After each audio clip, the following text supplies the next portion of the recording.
Senza filtri né censure, la tua radio.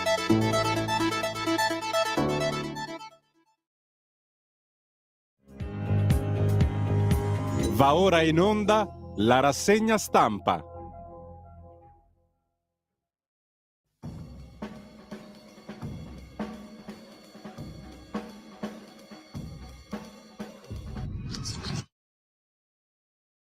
Radio Libertà, le trasmissioni tornano in diretta con la rassegna stampa di Giulio Cainarca. Grazie a Federico Borsari in regia, un cordialissimo buongiorno a tutte le ascoltatrici e a tutti gli ascoltatori e ben trovati all'appuntamento con la rassegna stampa. Sono le 7.32 e il 6 di luglio. Come sempre vi ricordo il sito di radiolibertà.net e la pagina Facebook di Radio Libertà, così avete il palinsesto di giornata sott'occhio, mentre vediamo subito, come sempre, le prime pagine dell'agenzia ANSA prima delle notizie dai quotidiani di oggi. È arrivata Threads, la rivale di Twitter su Facebook, Meta, la sfida di Zuckerberg, 5 milioni di abbonati nelle prime 4 ore, scrive l'agenzia ANSA a proposito della novità lanciata da Meta, il colosso proprietario di Facebook e di Instagram, che ha lanciato il rivale di Twitter di Elon Musk e naturalmente, ovviamente, ha fatto subito il pieno.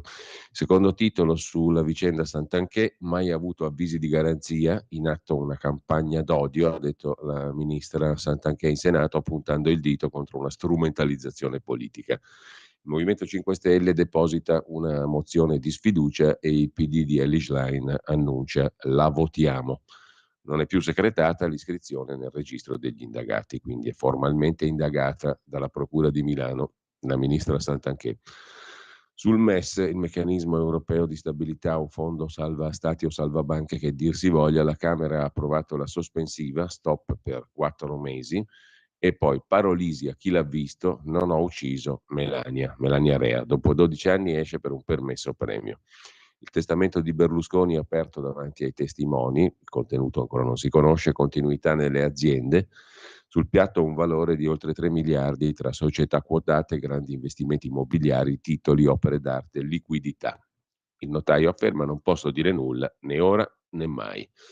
In Ucraina un uomo si fa esplodere in un tribunale di Kiev, feriti e SOS su Zaporizhzhia, la centrale nucleare. Serve un'azione immediata. Mattarella in Cile, il negazionismo è la base di nostalgie autoritarie. In Ucraina il confronto militare distrae risorse dallo sviluppo, ha detto il capo dello Stato italiano. I funerali di Michelle, 17enne a Roma, l'omelia del vescovo, quello che è successo parla di un mondo guasto che brucia la giovinezza, che insegue illusioni, che non conosce più quanto preziosa sia una vita. San Giuliano è il caso Sgarbi. Il ministro della Cultura attende spiegazioni dal direttore del Museo Maxi di Roma, Alessandro Giuli, e ha risposto alla Camera a question time.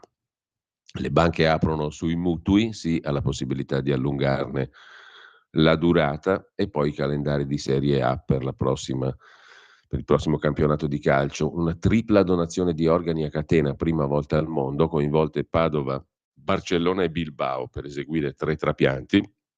E poi Giorgia Meloni ha visto il premier polacco Morawiecki fermare i migranti illegali, un incontro bilaterale a Varsavia. Il leader polacco annuncia un referendum sull'immigrazione. Dicano i cittadini se il padrone è l'Unione Europea o un paese sovrano, dice il premier polacco. Un bimbo di 6 anni annega, era in un campo estivo in mare a Margherita di Savoia, e in Francia il giovane è morto per un flashball della polizia. La causa della morte è probabile shock violento a livello del torace causato da un proiettile non letale di tipo flashball, appunto, usato dalla polizia francese. 72 fermi la notte scorsa in Francia. Terremoti, 2 scosse nel Messinese, una di magnitudo 4. Le scosse sono state registrate a una profondità di 19-24 km e poi Carletto Ancelotti sarà allenatore del Brasile dal 2024 al termine del contratto con il Real Madrid. Così sull'agenzia ANSA di stamani. Dall'agenzia ANSA passiamo a dare un'occhiata adesso alle prime pagine dei quotidiani di oggi, li vediamo subito al volo. Partiamo da Avvenire. Avvenire apre con il titolo principale dedicato agli equilibri europei e alla visita della premier Meloni a Varsavia, affacciata dal colonnato dell'incantevole palazzo sull'acqua di Varsavia. La Presidente del Consiglio Meloni sorride al premier polacco Morawiecki. Ci basta uno sguardo per sapere se avremo una posizione condivisa. Nessuna incrinatura del rapporto fra i due leader, nonostante il muro di sbarramento alzato in Consiglio europeo a svantaggio degli interessi italiani da Polonia e Ungheria contro l'intesa su immigrazione e asilo. Sulla fornitura di armi all'Ucraina e su diverse altre questioni, compreso il controllo ferreo delle frontiere esterne, resta saldo l'asse che nel gruppo politico di ECR tiene insieme Roma e Varsavia. In primo piano anche la Santanchè indagata si difende in Senato, ma la premier Meloni è irritata per la fuga di notizie. E poi Tunisia, migranti respinti nel deserto dopo essere stati vittime di aggressioni in Tunisia, appunto. Ciò che sta accadendo in Tunisia, paese con cui l'Europa e l'Italia vogliono sottoscrivere un accordo, preoccupa analisti e organizzazioni non governative. A Sfax continua la caccia agli stranieri nelle case. Per Alarm Phone, deportazioni e violenze dimostrano che la Tunisia non può essere considerata affatto un paese sicuro. Rischi di incidente invece per la centrale nucleare di Zaporizhzhia o rischio di sabotaggio molto alto, ha detto il portavoce del Cremlino Dmitry Peskov. Immediata la replica di Zelensky. Le priorità in questo momento sono la protezione della centrale nucleare e perciò la mobilitazione della comunità.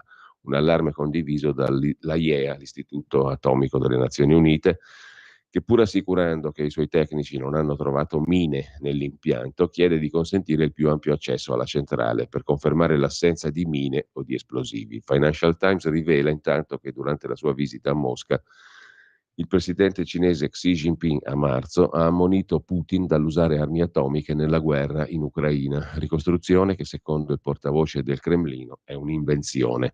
Prosegue intanto a rilento la controffensiva ucraina sul terreno. È giallo a Kiev su una duplice esplosione in un tribunale, è morto un uomo indagato per attentato terroristico del 2015, scrive Avvenire. In prima pagina sul Corriere della Sera, adesso ci arriviamo subito, il caso Santanchè, la battaglia in aula, poi vedremo meglio, e Meloni che blinda l'alleanza con Varsavia, ma anche la foto di Mohammed ucciso da un proiettile non letale, che però in questo caso lo è stato, colpito dal proiettile filmava gli scontri. La gomma che uccide, indagine sulla polizia francese, scrive il Corriere in prima pagina. Mohammed, quando si è accasciato, colpito al petto, ucciso da un proiettile di gomma esploso dalla polizia, aveva il telefonino in mano, era accanto al suo scooter a Marsiglia e riprendeva gli scontri. Il flashball gli ha fermato il cuore. La procura indaga sugli agenti.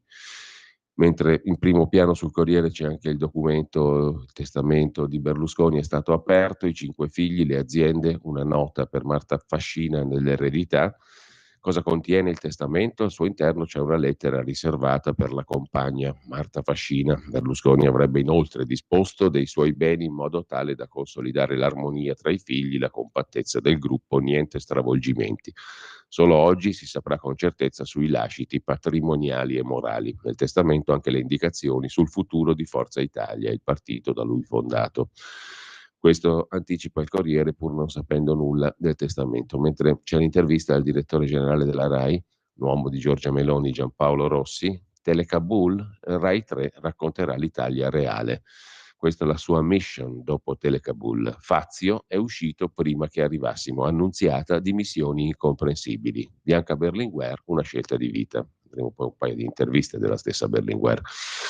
Il caffè di Massimo Gramellini invece scopre quanto è bello, bravo e buono Berlusconi. Pier Silvio però. Non l'abbiamo visto arrivare, scrive Gramellini. Eppure era lì da anni, mimetizzato nel ruolo di eterno bravo ragazzo, tutto ufficio e palestra, con quel Pier che davanti al nome ingombrante del padre, Silvio, sembrava un diminutivo.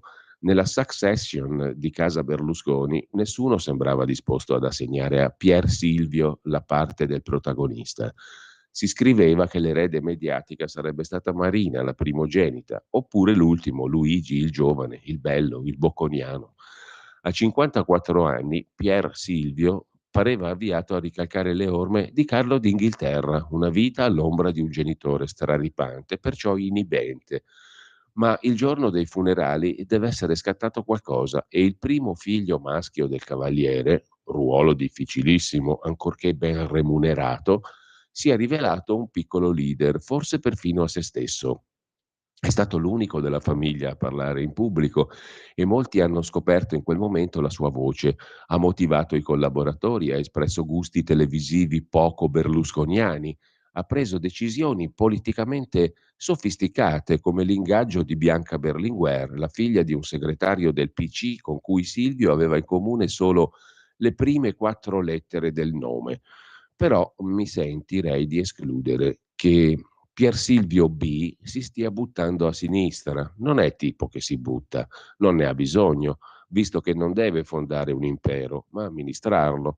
Se suo padre diceva di aver letto per intero un solo libro, Elogio della follia, lui lo baratterebbe con ragione e sentimento. Punto.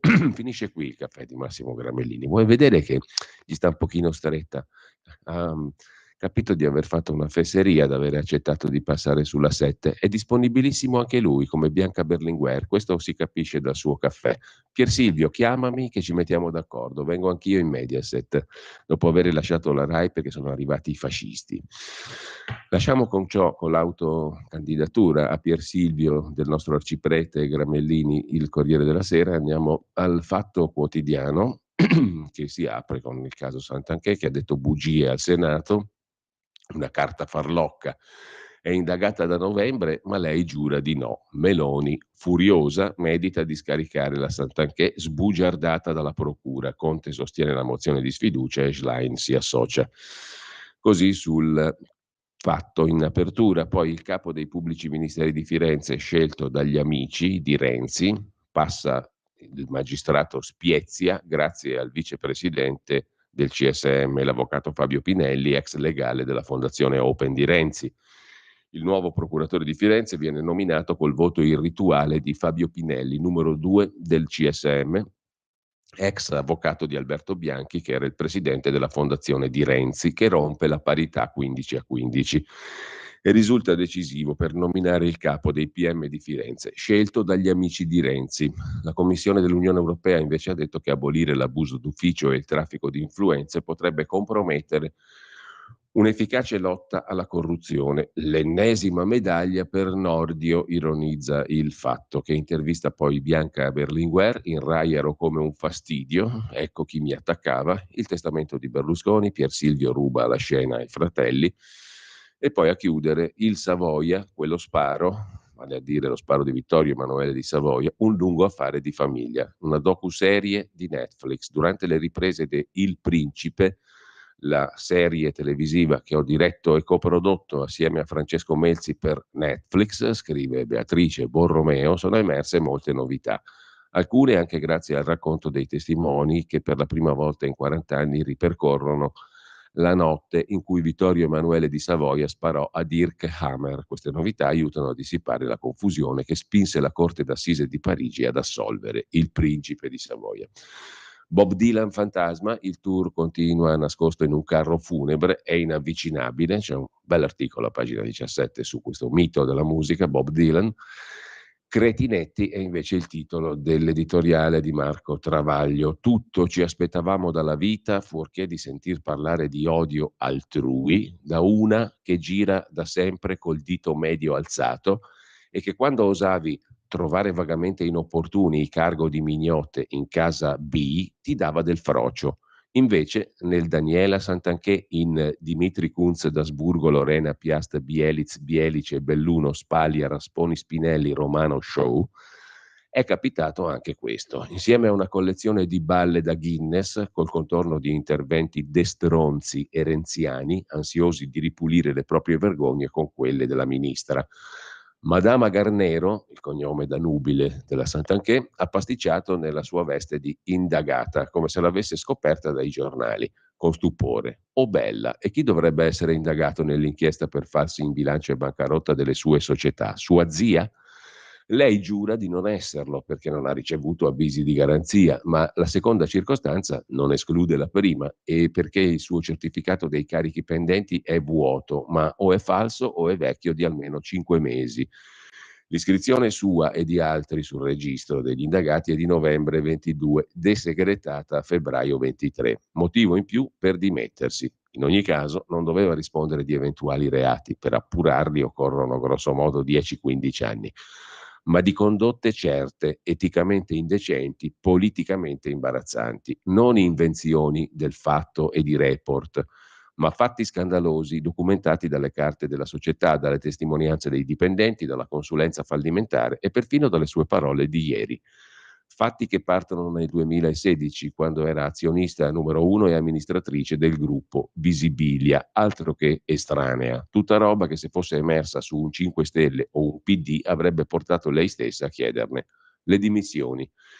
Il fatto che poi abbia messo a disposizione il mio patrimonio, ha detto lei, per tentare di tappare le voragini della sua brillante attività di imprenditore, non è un beau geste caritatevole per cui, ha detto, mi aspetterei un plauso. È il tentativo disperato di evitare i fallimenti e l'accusa di bancarotta, a meno che non le risulti un altro, oltre a lei, che diventa ministro e lo rimane, essendo in debito con lo Stato che rappresenta, 2,7 milioni che dichiara di non voler restituire, con fornitori strozzati, con dipendenti non pagati, con banche non rimborsate. La crisi dell'editoria la conosciamo, conclude Travaglio, ma usarla per coprire il verminaio è roba da commedia all'italiana. Nel film Il Vedovo, Alberto Sordi è anche lui un imprenditore che non azzecca un affare e inventa scuse puerili. Per esempio, tutta colpa degli inglesi che mi hanno chiuso il canale di Suez. Ma come? Prima me lo chiudete, poi me lo riaprite mentre sto speculando sulla benzina? Infatti la moglie, Franca Valeri, gli taglia i viveri e non lo chiama ministro, ma Cretinetti, così sul Fatto, Marco Travaglio. Dal Fatto passiamo al Giornale. Il Giornale apre con le solite toghe rosse sul caso Santanchè. Il ministro apprende dai giornali di essere indagata, la notizia fatta filtrare proprio la mattina del suo intervento in aula contro di me, una campagna d'odio, dice Daniela Santanchè. Da giorni nel mirino di inchieste giornalistiche per la gestione delle sue società e dei loro debiti, si presenta in Senato, sceglie di partire in attacco negando tutto e su tutta la linea. Il punto centrale, però, sottolinea il giornale, è che gli avvisi di garanzia arrivano a mezzo stampa, come nel caso Santanchè, dalle procure e nella tradizione giudiziaria italiana. L'indagato è sempre l'ultimo a sapere, scrive Luca Fazzo. In taglio alto l'apertura del testamento di Berlusconi. Nel segno della continuità, Pier Silvio allontana la sua discesa in campo politico e blinda il governo esprimendo stima per Giorgia Meloni, l'amministratore delegato Mediaset Pier Silvio Berlusconi, e poi giudice trasferito, il processo al figlio di Grillo rischia di saltare per il presunto stupro, mentre l'ex ministro PD, PC, PDS, PD Vincenzo Visco, indimenticato ministro delle finanze, chiedeva le raccomandazioni a Marcello Minenna, il numero 1 delle dogane. Un altro morto in Francia e Macron limita l'accesso ai social media e Xi che avverte Putin. Basta minacce sul nucleare, così sul giornale in prima pagina. Il Giorno, il quotidiano nazionale, apre con l'indagine su Santanchè, il governo in imbarazzo, dalla procura filtra che il suo nome era nel registro già da novembre e poi si difende in aula con pochi applausi. Intervista Alicia Ronzulli, capogruppo al Senato per Forza Italia, mai più maggioranze Ursula in Europa, dice la capogruppo di Forza Italia al Senato, mentre sempre sul caso Santanchè una galassia di società e dubbi sui conti, scrive il quotidiano nazionale. Santanchè è indagata almeno da inizio novembre scorso nell'inchiesta con al centro le accuse di bancarotta e falso in bilancio per la vicenda Visibilia, gruppo editoriale fondato a Milano nel 99, nel quale la ministra è rimasta fino al 2022, un'iscrizione che all'epoca fu secretata, è una facoltà consentita dal codice di procedura penale, l'articolo 335,3 bis, nei casi in cui sussistono esigenze di indagine per un limite massimo di 3 mesi non rinnovabili, cioè l'indagine può rimanere segreta, appunto. L'iscrizione nel registro degli indagati può rimanere segreta. Per questo già da febbraio un normale controllo da parte dei legali al registro delle notizie di reato avrebbe fatto emergere l'indagine a carico di Daniela Santanchè, la quale, come ha affermato in aula ieri, non ha ricevuto un avviso di garanzia perché finora non sono stati svolti atti investigativi che richiedono anche la presenza dell'avvocato difensore. Le indagini, coordinate dalla procuratrice aggiunta Laura Pedio e dai PM Fontana e Gravina, sono partite dagli accertamenti sulle anomalie contabili della galassia Visibilia. Visibilia Editore e Visibilia Holding hanno saldato i propri debiti, la procura ha revocato l'istanza di fallimento. La posizione di Visibilia concessionaria resta invece aperta davanti al fallimentare. Per Visibilia SRL in liquidazione è stata invece proposta una transazione col fisco da 1,2 milioni di euro spalmati in 10 anni. La chiusura degli accordi con l'Agenzia delle Entrate potrebbe far cadere l'accusa di bancarotta, mentre il filone sul falso in bilancio potrebbe essere coltivato dalla Procura intenzionata a chiudere le indagini dopo l'estate in vista di un'eventuale richiesta di processo. È aperta, scrive il Quotidiano Nazionale, anche un'altra indagine per aggiotaggio, in questo caso a carico di ignoti, sul fondo di investimento Negma con base negli Emirati Arabi e alle British Virgin Island, che ha finanziato con la sottoscrizione di un prestito obbligazionario convertibile la Visibilia Editore. Il PM Filippini già lo scorso gennaio ha acceso un faro per far luce sulla regolarità delle operazioni concluse con una ventina di società italiane in difficoltà, operazioni che alla fine sono state fonte di guadagno per chi ha finanziato e di perdita invece per gli azionisti.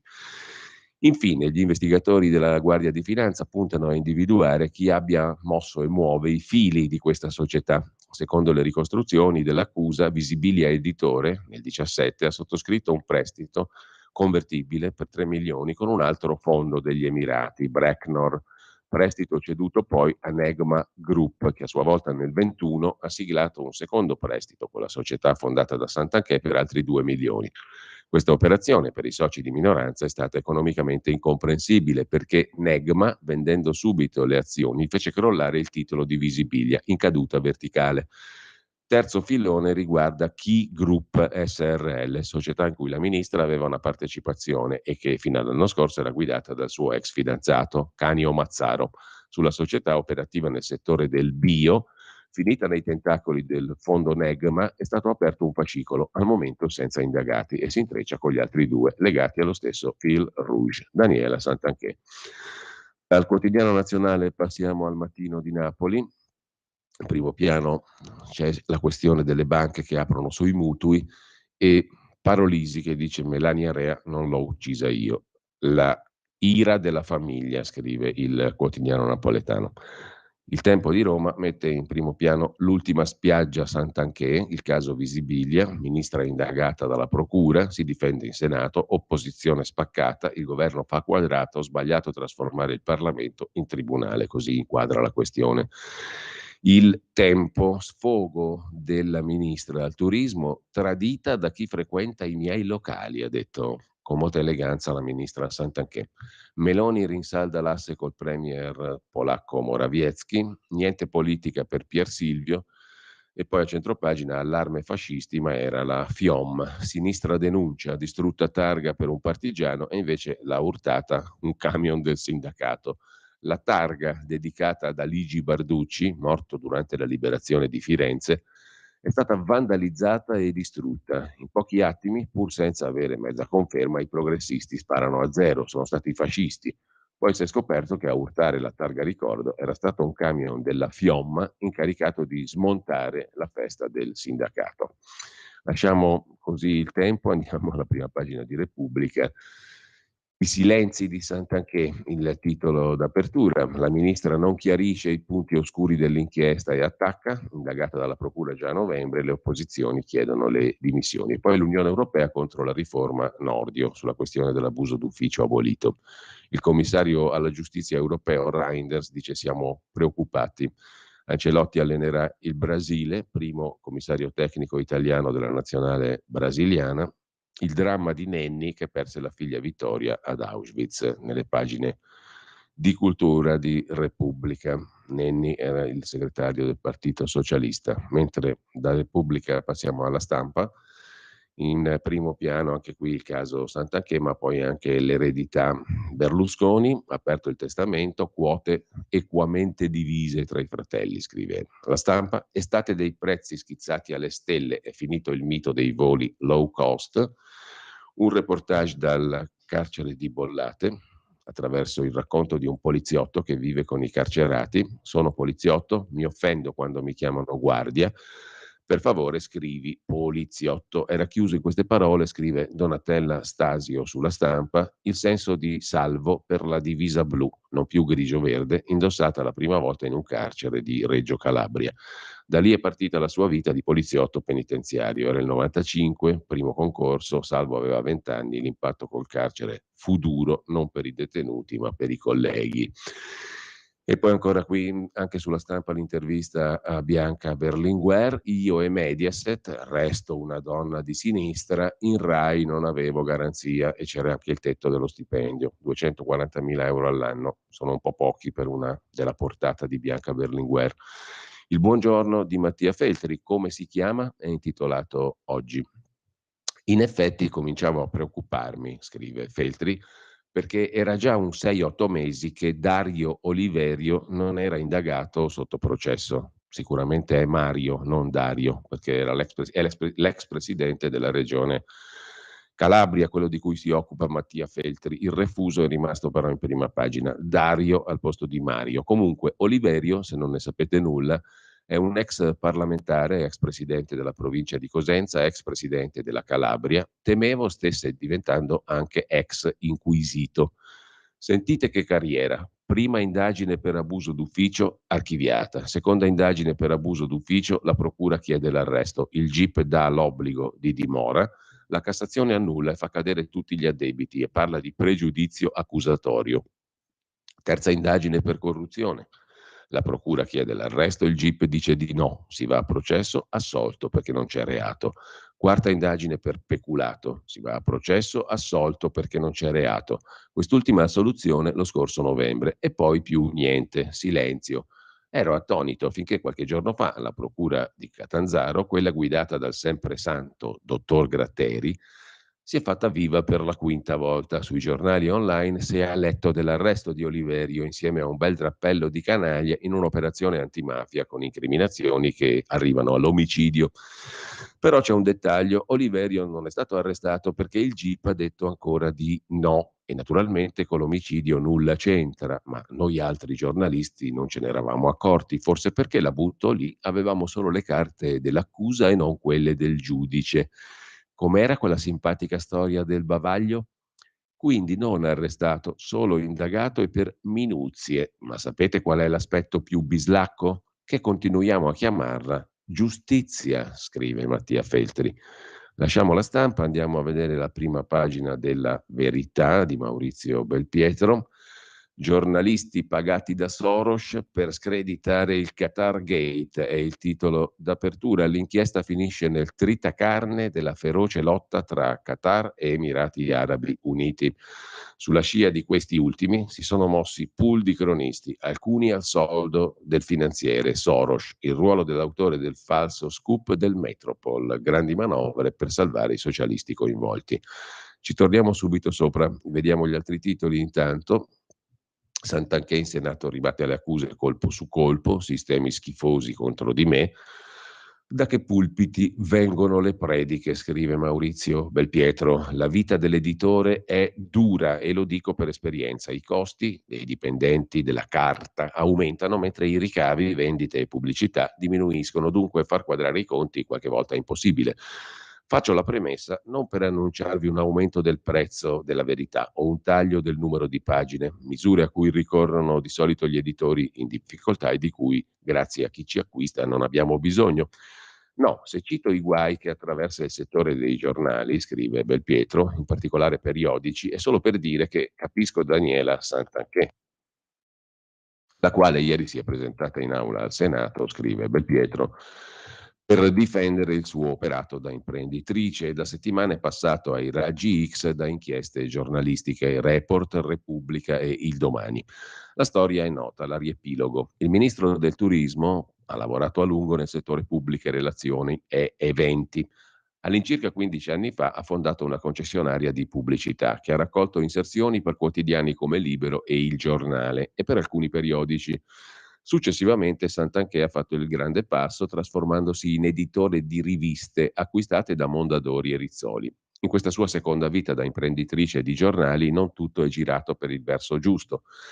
Le testate acquisite già boccheggiavano e sono andate male. Come dicevo all'inizio, la pubblicità va male, appunto, scarseggia, i lettori diminuiscono, i costi sono andati alle stelle. 2 anni di Covid, uno di guerra, che per effetto del rincaro del prezzo del gas ha fatto triplicare il prezzo della carta, hanno scassato i conti di numerose società editrici, al punto che dal mercato hanno cominciato a sparire alcune riviste.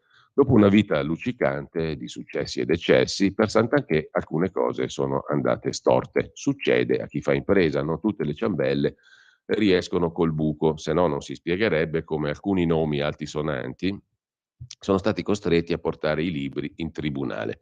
Tuttavia, nel caso di Santanchè vorrei aggiungere un paio di considerazioni, prosegue Belpietro. La prima riguarda il numero di aziende che ogni anno sono costrette a chiudere. Nel 22 sono state 43.000, a fronte di poco più di 20.000 società che hanno aperto i battenti. Dunque la crisi ha mietuto molte vittime. E anche se non ho numeri, chiedo scusa, che lo possano confermare, sono anche moltissime le imprese che sono ricorse alle procedure concorsuali per evitare il fallimento, cioè hanno chiesto la moratoria dei debiti, fatto ricorso agli strumenti della legge. Visibilia, società della Santanchè, trovandosi in difficoltà, ha fatto ciò che fanno le imprese che rischiano di affogare, ha dilazionato i pagamenti al fisco, ai creditori, ai dipendenti, ma a differenza di ciò che succede in molti altri casi, il ministro del turismo, Santanchè, non se n'è fregata, ma ha garantito con il proprio patrimonio, cioè la casa in cui abita e che immagino sia il frutto di anni di lavoro. Ha garantito i debitori. Se è nei fatti che un'impresa possa fallire, scrive Belpietro, non è nei fatti che un imprenditore metta i suoi risparmi per evitare il fallimento. Dunque, a meno che non si dimostri che Santanchè abbia distratto fondi dalla società che ha fondato e di cui è stata amministratrice, non capisco di cosa la si accusi, di non essere riuscita in un settore che sta andando a rotoli? Capita. Seconda considerazione, gli attacchi vengono da 2 quotidiani, Repubblica e Domani, il primo di proprietà della famiglia Agnelli, il secondo di Carlo De Benedetti. E le accuse rivolte a Santanchè sono di avere usato in maniera disinvolta gli aiuti Covid e di non aver usato la trasparenza richiesta alle società quotate. L'opacità avrebbe causato danni agli azionisti di minoranza. Beh, è abbastanza curioso, scrive Belpietro, che le critiche arrivino da testate i cui azionisti e manager, nel passato ma anche di recente, sono stati oggetto di ben più gravi accuse. Dello scomparso Gianni Agnelli abbiamo scoperto, grazie alla figlia, un tesoretto nascosto al fisco di svariati miliardi e di recente il gruppo di Torino ha pagato 1 miliardo per chiudere un contenzioso con l'Agenzia delle Entrate. I vertici di Repubblica sono sotto accusa per aver frodato l'INPS, facendo ottenere a decine di dipendenti uno scivolo previdenziale di cui non avevano diritto, a danno dell'istituto. Per quanto riguarda l'azionista dell'altro giornale che accusa Santanchè di aver gestito male la propria azienda, bisognerebbe scrivere un'enciclopedia per Carlo De Benedetti, dal fallimento del Banco Ambrosiano, passando all'Olivetti, dalle telescriventi vendute alle poste in cambio di tangenti all'insider trading, per finire alle operazioni in borsa sulle banche popolari, oggetto di un decreto di Matteo Renzi. La storia è talmente lunga che i dipendenti di Carlo De Benedetti dovrebbero avere il pudore di tacere se prima non hanno scandagliato il curriculum di chi paga loro lo stipendio. Ultima riflessione, visto che la notizia dell'indagine a carico del ministro non è nuova, ma risale addirittura ai giorni dell'insediamento di Santanchè sulla poltrona governativa, perché tirarla fuori adesso? Perché ricicciare la storia di un finanziamento bancario richiesto ma non ottenuto? Perché tirar fuori la storia delle multe con l'auto di servizio, cioè non guidata da lei? Perché insomma l'obiettivo della stampa di sinistra è sparare su Santanchè? Interessi occulti? Domanda e chiude il suo articolo Maurizio Belpietro in prima pagina sulla Verità. E sempre dalla Verità il report di Pfizer, 3.000 morti per il vaccino. In 6 mesi la farmacovigilanza passiva ha segnalato 900 casi di cecità, 700 complicazioni in gravidanza e negli Stati Uniti un giudice stanga Biden per le censure delle notizie sui social a proposito del Covid, attacco alla libertà. E ancora in prima pagina, fiera dell'utero in affitto, indagata a babbo morto, la procura di Milano apre un fascicolo soltanto ora, ma noi lo avevamo denunciato già prima, scrive Francesco Borgonovo. Ma torniamo all'articolo d'apertura, l'articolo di Giacomo Amadori e Camilla Conti sulla vicenda Qatargate Soros. È in corso un'accurata opera di revisionismo sul cosiddetto Qatargate, che ha coinvolto diversi europarlamentari socialisti accusati di essere a libro paga del Qatar. A rimettere mano alla storia, per smontarla, un pool di media che da mesi sta utilizzando materiale rubato a una chiacchierata agenzia investigativa svizzera. Nel mirino dei giornalisti sono finite le attività dei servizi segreti degli Emirati Arabi Uniti, che sono accusati di dossieraggio che sarebbe stato praticato con l'aiuto della sopracitata società di intelligence svizzera. A dicembre, scrive La Verità, noi avevamo già scritto che a dare il via all'inchiesta sarebbe stata una segnalazione degli Emirati Arabi che avrebbe portato gli 007 belgi a un centro di studi del Marocco, scrive La Verità, nella capitale belga. Da Abu Dhabi avevano immediatamente negato il coinvolgimento nelle indagini.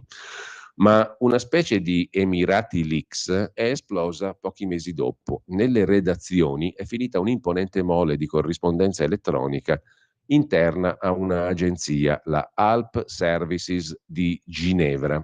L'azienda è presieduta da Mario Brero ed è stata costituita nel 1989.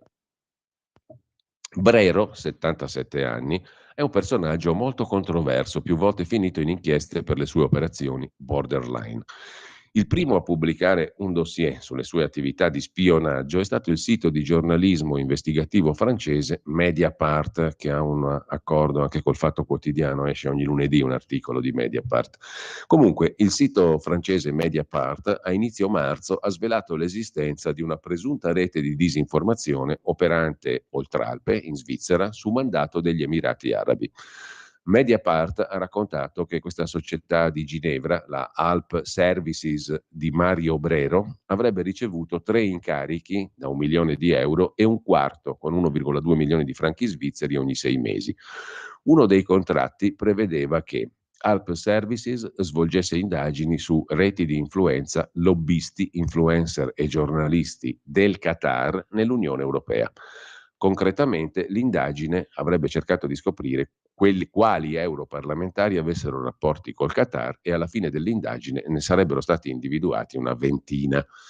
Secondo Mediapart, l'ordine era quello di arrecare mediaticamente più danni possibili al Qatar e ai fratelli musulmani. I giornalisti hanno parlato espressamente di una campagna di islamofobia, innescata però, è opportuno ricordarlo, da un paese musulmano, cioè gli Emirati Arabi. La guerra tra Emirati e Qatar è datata e si è svolta senza esclusione di colpi sia nel Golfo Persico che nel resto del mondo a colpi di gruppi di pressione, organizzazioni non governative, consulenti politici, think tank e perfino colpi di mazzette, come dimostrato nel caso del Qatargate, dove politici ed ex politici come Antonio Panzeri e Eva Kaili sono stati pizzicati con trolley e buste piene di soldi.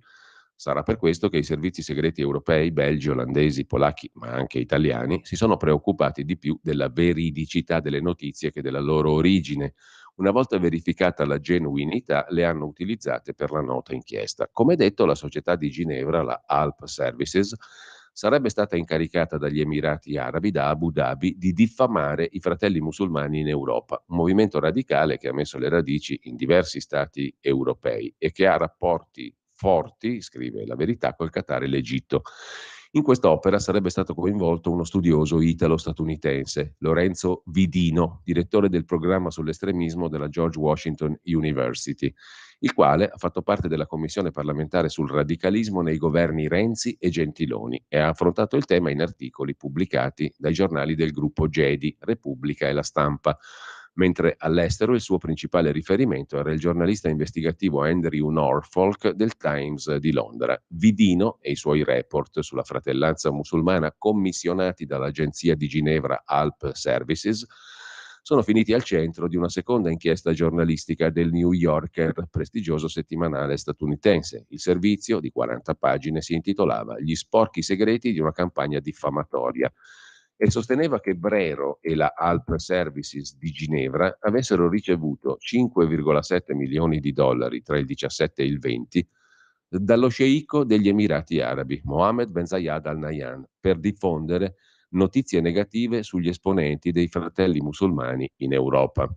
Secondo il materiale di cui la rivista era entrata in possesso, il detective svizzero avrebbe ingaggiato giornalisti per colpire i suoi bersagli. La Alp Services avrebbe organizzato una campagna per diffamare diverse organizzazioni musulmane in Europa, tra cui la IRW, Islamic Relief Worldwide, con sede nel Regno Unito. Brero, secondo i file hackerati, avrebbe dato almeno 13.000 euro a Lorenzo Vidino per ottenere interessanti indizi o rumor sulla fratellanza musulmana, nonché un elenco di presunti membri delle organizzazioni di primo livello nei paesi europei. L'agenzia di Ginevra e Vidino avrebbero tentato di collegare Heshmat Khalifa, un membro del consiglio di amministrazione dell'IRV, al terrorismo per via del suo lavoro con un'organizzazione umanitaria egiziana in Bosnia negli anni 90. Nella cronologia dei social media di Khalifa, la Alp Services ha trovato diversi post contro gli ebrei che il dirigente dell'ONG aveva postato sui suoi canali personali dopo l'offensiva di Israele del 2014 a Gaza. Vidino li ha poi girati nel 2020 al quotidiano Times, che li ha successivamente citati in un articolo ripreso poi dalla Verità. Fake news? Assolutamente no. Infatti Khalifa si è immediatamente dimesso dall'organizzazione benefica e la Islamic Relief Worldwide, che ha sede in Gran Bretagna appunto, ha rimosso tutti e tre i funzionari coinvolti nelle indagini. E ha detto di Khalifa: siamo sconvolti dai commenti odiosi che ha fatto, condanniamo le forme di antisemitismo. Adesso i file pubblicati nelle inchieste di Mediapart e New Yorker hanno iniziato a girare all'interno di un circuito giornalistico internazionale in cui i cronisti dei singoli paesi hanno cercato, tra le briciole avanzate, qualche risvolto locale. Vidino, come detto, ha avuto rapporti con numerose testate italiane, soprattutto del gruppo Gedi, Agnelli Elkan, mentre sulla Verità è stato sentito come autorevole fonte da un paio di cronisti, Francesco Borgonovo e Stefano Piazza. Con Stefano Piazza i rapporti sono diventati burrascosi per una questione di mancata citazione delle fonti. A sorpresa, nei giorni scorsi, alcuni media marginali del consorzio hanno inviato ai nostri colleghi 2 mail per avere notizie su altrettanti articoli pubblicati sul nostro quotidiano e per sapere se i giornalisti avessero avuto rapporti con la Alp Services, la società di Ginevra. Missive scritte in un linguaggio da piantone di caserma. Borgonovo e Piazza sono caduti dalle nuvole. Abbiamo allora cercato di capire di che si trattasse e siamo risaliti all'inchiesta del New Yorker e a Lorenzo Vidino, citato nel reportage statunitense. L'aspetto singolare, scrive ancora La Verità, è che tra i giornali interessati ad avere chiarimenti sui nostri presunti rapporti con la Alp, del tutto inesistenti, ci sia, oltre a testate svizzere come Heidi News e RSI, anche un network panarabo da Rai Media con base a Beirut, diretto da Alia Ibrahim. Sul sito internet della società apprendiamo che tra i finanziatori c'è Open Society Foundations del filantropo ungherese George Soros, un uomo che vorrebbe l'Europa senza frontiere e appoggia l'immigrazione selvaggia. Il consorzio ha anche contattato Davide Piccardo, già a capo del CAIM, Coordinamento Associazioni Islamiche di Milano, in quanto presunto bersaglio degli Emirati Arabi. Infatti, tra i target della Alp Services ci sarebbe stato anche l'imprenditore Hasim Nadà e la sua società Lord Energy, per cui lavora lo stesso Piccardo. A questo punto abbiamo telefonato a Vidino, scrive La Verità, e Vidino ci ha informato di essere stato contattato giovedì da un giornale belga, lo Standard, mentre Le Soir, che il Qatargate ha cavalcato, non si sarebbe fatto sentire. Vidino ha risposto allo Standard in modo diretto: state scrivendo un articolo basato su documenti rubati perché sarebbe sbagliato scriverne uno basato su screenshot di Facebook forniti da una società di intelligence privata. Poi il ricercatore ha raccontato: come ho spiegato al New Yorker, Alp Services mi ha mostrato post di Facebook con messaggi violentemente antisemiti di vari fiduciari della Islamic Relief Worldwide, la ONG della Gran Bretagna, giusto appunto. E una volta che ho valutato in modo indipendente che fossero autentici, li ho condivisi col signor Norfolk del Times. Sarebbe stato irresponsabile sedersi su quell'informazione e non renderla pubblica. Con noi Vidino ha aggiunto: essendo entrato in possesso di immagini di una pagina aperta di Facebook, ho condiviso il link con il Times e loro hanno scritto una storia che dimostra come uno pseudo ente caritatevole che riceve milioni di sovvenzioni da paesi europei e dall'Unione Europea avesse una leadership con posizioni fortemente antisemite. È una notizia che difendo e di cui sono orgoglioso. Quanto ai rapporti con la Verità, mi avete intervistato, come hanno fatto altri media, su fatti che riguardavano la fratellanza musulmana o l'estremismo in generale. Mi avete chiamato quando è uscito il Times. Ha contatti anche con giornali di sinistra, certamente. Sono stato intervistato anche dal Manifesto, racconta Vidino. Il mio lavoro è molto trasversale. Paradossalmente vengo identificato in Italia come vicino al PD, perché ho lavorato per la commissione con i governi Renzi e Gentiloni, anche se etichettarmi politicamente è sbagliato perché il mio è un ruolo tecnico. Penso che ogni accademico che si occupi di qualunque materia, nel mio caso di estremismo, debba interagire con ogni schieramento. Perciò rilascio interviste dal Secolo d'Italia al Manifesto, dice Vidino. La cosa curiosa, concludono a questo punto Giacomo Amadori e Camilla Conti, è che le domande ci siano state rivolte da un collaboratore della TV svizzera e del quotidiano Domani di Carlo De Benedetti, che è Stefano Vergine, il giovanotto che con il collega Giovanni Tizian ha intrattenuto rapporti con il massone Gianluca Meranda durante l'affaire Metropol e che al seguito del legale è volato a Mosca per tentare un'operazione di sputtanamento di Matteo Salvini utilizzando un agente provocatore. Al Domani si adontarono per il nostro scoop sulle loro fonti, ma adesso Vergine ha chiesto ai nostri colleghi, insinuando che i loro articoli fossero ispirati da operazioni di lobbying, di svelare i nomi di eventuali fonti dentro alla società Alp Services, un'operazione condotta insieme al giornale finanziato da Soros e a favore della fratellanza musulmana, con l'ausilio di materiale hackerato. È questo il giornalismo etico che propugnano? E i trolley e le buste piene di soldi consegnati ai politici socialisti diventano uno scherzo di carnevale? Siamo molto interessati a leggere cosa il giornale di Soros e i suoi piccoli amici tireranno fuori di non già letto su Mediapart e sul New Yorker per salvare il Qatar e la fratellanza, anche perché i nostri numerosi scoop sul Qatar Gate li abbiamo realizzati con indagini e fonti che non c'entrano nulla con la Alp Services e i servizi segreti degli Emirati. Sfidiamo chiunque a dimostrare il contrario e abbiamo già pronti i popcorn. Sintesi. In sintesi, dopo questo lungo articolo di apertura della Verità, per affondare il Qatar Gate e salvare i socialisti arriva l'esercito di Soros, perché sul sito internet di Darai Media, tra i finanziatori, c'è anche la Open Foundation del filantropo ungherese Soros. Tra i giornali interessati ad avere chiarimenti, tra virgolette, c'è un network Darai Media con base a Beirut che appunto è finanziato da Soros e ha a che fare anche con la fratellanza musulmana. Per affondare il Qatar Gate, dunque, l'esercito di Soros, denuncia La Verità di stamani, si alza il livello dello scontro tra Qatar ed Emirati Arabi sull'origine dell'inchiesta Qatar Gate. Oltre ai media finanziati dal miliardario a caccia di veleni, anche il cronista del Metropol, cioè appunto Stefano Vergine, che con Giovanni Tizian ebbe rapporti con il massone calabrese Gianluca Meranda, che poi inguaiò, tra virgolette, Savoini e tentò di sputtanare la Lega sulla vicenda russa. Due cronisti della Verità, contattati da questo Stefano Vergine per scoprire inesistenti fonti all'interno della Alp Services. Per screditare l'indagine sull'Europarlamento ho utilizzato materiale rubato a una discussa agenzia investigativa svizzera. Questa è la vicenda losca che racconta oggi La Verità in prima pagina. Lasciamo la prima pagina della Verità, andiamo a vedere anche il primo piano di Libero. Libero mette due questioni in apertura, intanto il sistema Palamara, Rieccolo dove? Nel caso Santanchè. Santanchè indagata, la ministra accusata di bancarotta e falso in bilancio, la notizia esce proprio nel giorno in cui si difende in Senato, solita storia. E poi Silvio Berlusconi che nel testamento ha blindato Mediaset e il sì delle banche alla proposta del governo di allungare i mutui. Alessandro Sallusti si domanda a proposito di Made in Italy cosa insegna la Topolino prodotta in Marocco. Due icone del boom italiano del dopoguerra, Topolino e Fiat 600, tornano sul mercato riviste e corrette. Il lancio dell'operazione è avvenuto ieri a Torino.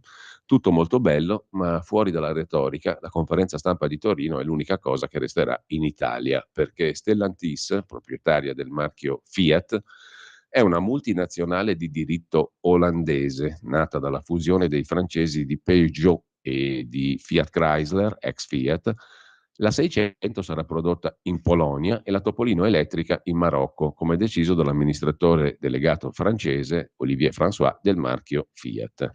E dire che Fiat Chrysler, cioè Fiat o se preferite Stellantis, nel 2020 chiese una garanzia allo Stato italiano per un prestito da 6 miliardi e 300 milioni per uscire dall'emergenza Covid.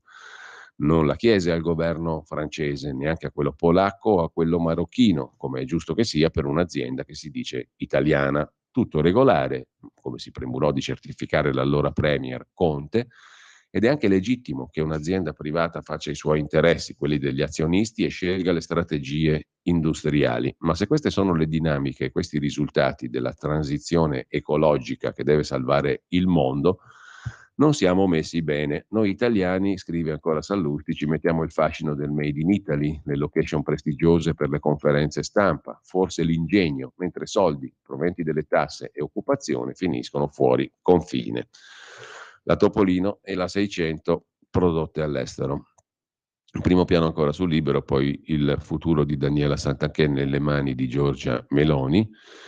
Vittorio Feltri che commenta su Barbara D'Urso: mandare via la D'Urso non è un affare perché la Barbarella è molto amata, sottolinea Vittorio Feltri.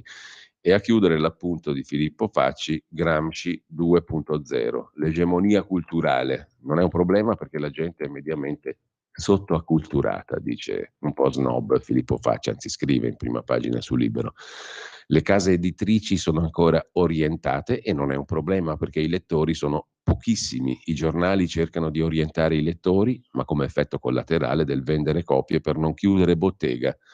La sovraesposizione di cronache ansiogene non cerca di accrescere un bisogno di sicurezza, cerca solo di fare ascolti e lettori. Le classi subalterne, siamo tutti subalterni, non si affermeranno in ossequio a un'egemonia culturale, ma guadagnando denaro in ossequio a una domanda espressa da altre classi più e meno subalterne.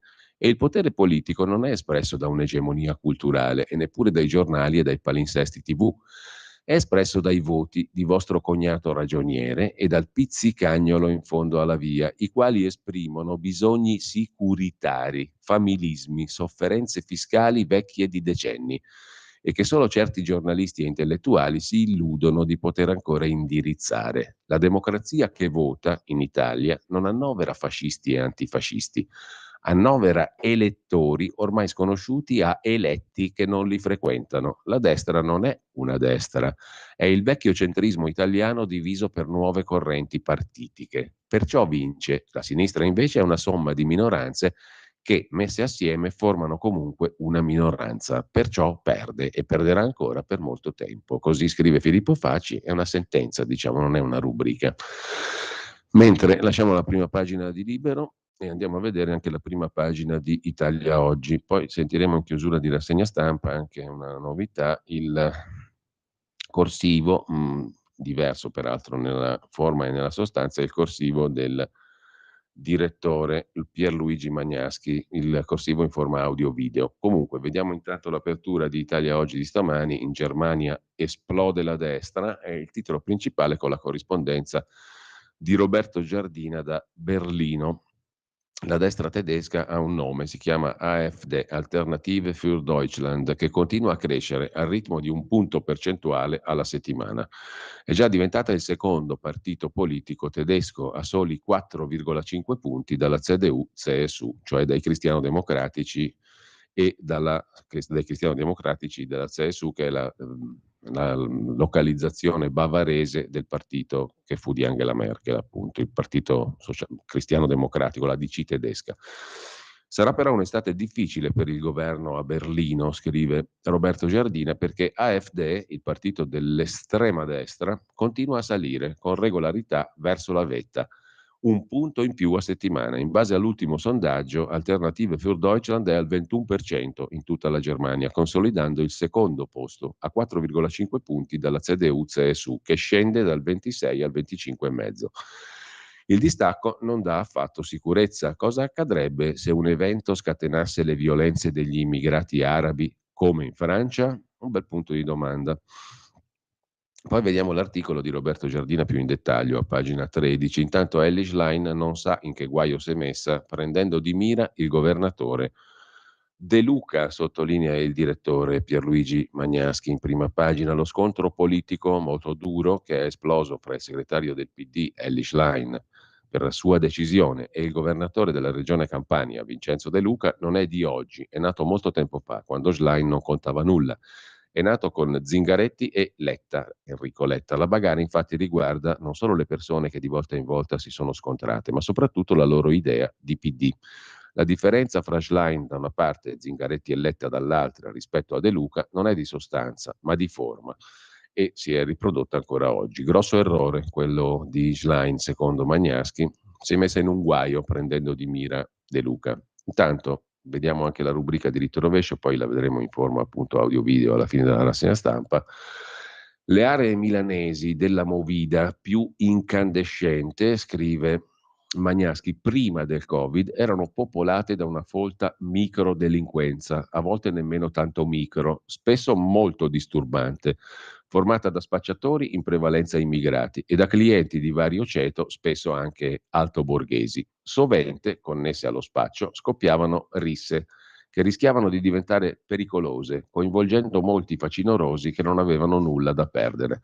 Per controllare la situazione, dalle 20 di sera all'1 di notte, nelle giornate più affollate, si posizionavano davanti alle colonne di San Lorenzo 2 auto dei vigili, 2 della polizia, 2 dei carabinieri, una della Guardia di Finanza. Dopo che il comune ha autorizzato gli esercizi commerciali a occupare tutto lo spazio disponibile, la zona si è bonificata da sola. I clienti, seduti ai ristoranti e ai bar all'aperto, hanno fatto fuggire gli spacciatori e i delinquenti. Anche le forze dell'ordine sono diventate superflue. Il dirigismo comunale alimenta l'illegalità. L'iniziativa privata degli esercenti e dei loro clienti espelle di fatto e senza violenza la delinquenza. Una bella lezione di liberalismo, scrive Pierluigi Magnaschi. Va segnalato anche, già che siamo a Italia Oggi, l'articolo di Domenico Cacoperno che va in controtendenza totale rispetto al federalismo cosiddetto, o comunque all'autonomia regionale. Le regioni sono da ridimensionare, è l'opinione di Cacopardo, non da rafforzare come vorrebbe il progetto di autonomia differenziata di Calderoli, perché le regioni complicano la vita della gente e aumentano i costi. La realtà vera è quella che abbiamo tutti constatato con la pandemia Covid, con il fallimento delle regioni, con la disastrosa alluvione in Romagna, di cui causa, non secondaria, è la mancata prevenzione da parte di un'amministrazione che è considerata una delle migliori, figuriamoci le altre, con le difficoltà che incontriamo nell'attuazione del PNRR e con le regioni in primo piano quanto a inefficienza e incapacità politica, sottolinea Cacopardo. Su Italia Oggi c'è anche l'articolo del nostro Antonino Danna sul fascino del paese d'origine, la vicenda della Francia in primo piano e più in generale l'emigrato che vede nella nazione che ha abbandonato un paradiso dove però non tornerebbe mai. Il fascino del paese d'origine è lo stesso che subiscono i nordafricani in Francia. Per chi viene da fuori e torna nel paese natale dei nonni, con cui nei fatti non ha alcun legame, il razzismo è dato dal fatto che saranno sempre considerati nativi come l'americano, il francese e così via. Saranno sempre quelli venuti da fuori e non indigeni, altro da loro. Insomma, un razzismo di ritorno. I ragazzi delle banlieue parigine hanno preso un grosso abbaglio e la Francia finirà per farsi del male. Dicono di non sentirsi francesi, di essere orgogliosamente musulmani che ritengono i loro paesi d'origine, quelli dei padri, dei nonni, migliori sotto un profilo umano, morale e sociale rispetto alla Francia. Questa è l'applicazione di quella che mio padre, emigrato a sua volta, chiamava la sindrome dell'emigrante. Quando qualcuno emigrava, alla partenza fissa in testa quando qualcuno emigra, alla partenza fissa in testa un'ultima immagine del suo paese. Col tempo diventa mito e leggenda. Nei racconti fatti ai figli e ai nipoti, aumentando proporzionalmente di intensità al crescere della lontananza dal proprio paese d'origine. Il fascino del paese d'origine, la nazione abbandonata, diventa un paradiso, dove però non si tornerebbe mai. Mentre smette di essere stampato il giornale austriaco, questa è un'altra curiosa notizia su Italia Oggi di stamani, Wiener Zeitung, il quotidiano più antico del mondo, aveva 300 anni, passa esclusivamente sul web. Ma torniamo all'articolo principale d'apertura di Italia Oggi, perché questo è un articolo molto rilevante anche per il prossimo anno. Il prossimo anno si vota per il Parlamento europeo e già adesso il dibattito anche italiano è dominato dalle alleanze.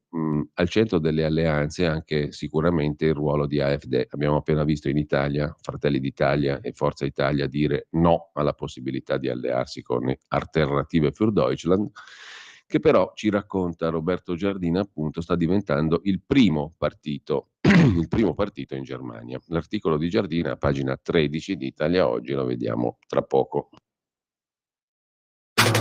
Stai ascoltando Radio Libertà. la tua voce libera, senza filtri né censura. La tua radio.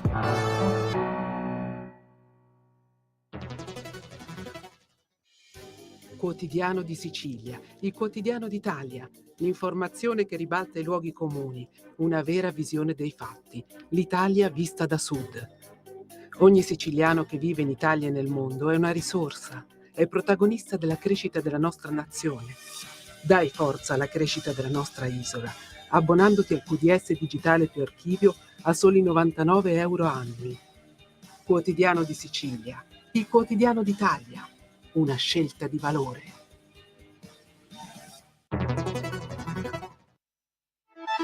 Stai ascoltando Radio Libertà, la tua voce libera, senza filtri né censure, la tua radio. Segui la Lega è una trasmissione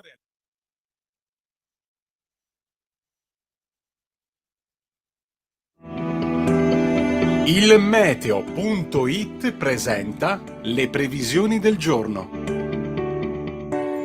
Altro veloce break temporalesco sulle regioni settentrionali, mentre al centro-sud continuerà a splendere il sole quasi ovunque. Temperature in calo ove piovoso, in aumento altrove. Nella prima parte della giornata ampio soleggiamento sui settori centro-meridionali del paese, mentre al nord sarà lievemente instabile, con qualche fenomeno a macchia di leopardo soprattutto su Alpi e Prealpi, ma anche fino in pianura sul Triveneto. Nel pomeriggio persisterà l'instabilità al nord, con alcune precipitazioni che potrebbero spingersi fin verso l'Emilia-Romagna e le Marche. In genere tempo buono invece altrove. Per ora è tutto da ilmeteo.it, dove il fa la differenza. Per dettagli maggiori consultate la nostra app. Una buona giornata da Alessandra Tropiano. Avete ascoltato le previsioni del giorno.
Moriva oggi, 6 luglio 2020, a Roma, Ennio Morricone, compositore e direttore d'orchestra italiano, considerato uno dei più grandi compositori cinematografici di tutti i tempi, composto musica per oltre 500 film e serie televisive.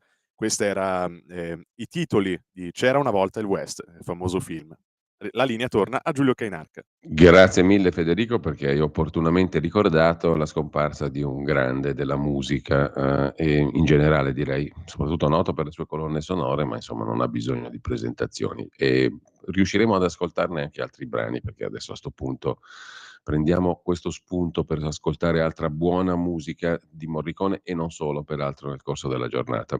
Torniamo però all'articolo, direi tra i più interessanti della giornata, quello che ci scrive da Berlino Roberto Giardina, che pubblica Italia Oggi. Sarà un'estate difficile per il governo tedesco. AfD, il partito dell'estrema destra, continua a salire con regolarità verso la vetta ed è il partito alleato alla Lega in Europa, come sapete, nel gruppo di Identità e Democrazia. Poi ne parleremo più tardi con Antonio Maria Rinaldi alle 9:30 fino alle 10. L'AfD appunto continua a salire nei sondaggi. In base all'ultimo sondaggio è arrivato al 21% in tutta la Germania, consolidando il secondo posto a soli 4 punti e mezzo dalla CDU-CSU. Questo distacco non dà sicurezza. Cosa accadrebbe se un evento scatenasse le violenze degli immigrati arabi come in Francia? Berlino non è Parigi, ma l'ultima notte di San Silvestro i giovani dei quartieri dove è più forte la presenza musulmana hanno attaccato gli agenti di polizia e li hanno colpiti con petardi e razzi, senza motivo. È una protesta giovanile, anche dei ragazzi tedeschi si cercò di minimizzare. La crescita di Alternative für Deutschland, AfD, iniziò dopo le violenze di 2000 giovani musulmani contro le donne la notte di San Silvestro a Colonia nel 2015. Il partito era sotto il 5%, dopo pochi mesi balzò al 10%. Sui giornali si legge il monito: AfD è una minaccia per la democrazia. Ma AfD non è il male, scrive Giardina, è il sintomo di un sistema che da tempo sembra paralizzato. I partiti democratici compiono scelte impopolari, quel che è peggio, spesso sbagliate. Sempre in base al sondaggio pubblicato ogni settimana dalla Bild Zeitung, se si votasse domenica prossima sarebbe difficile trovare una coalizione.